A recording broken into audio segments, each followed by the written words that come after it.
এখন ভাত খাবে জন্য ভাত নিয়েছি আর একটা ডিম ভেজে নিয়েছি। সেই ডিমটা দিয়ে হামজার জন্য ভাতটা মেখে দিব।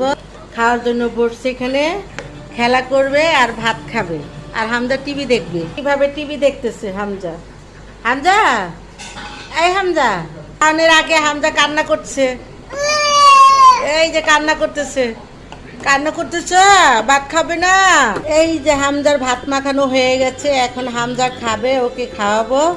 দেখেন ভাতটা কিভাবে মেখেছি, ডিম দিয়ে, তারপর একটু হালকা পানিতে আগে ভাতটাকে মেখে নিয়েছি ভালো করে।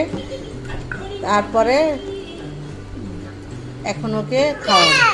এই যে টা করছে, কান্না করছে খাওয়ার আগেই। এই যে খাচ্ছে, ভাত দিয়েছি, এখন খাচ্ছে আর টিভি দেখতেছে। হামজা, এই তুমি ভাত খাচ্ছ?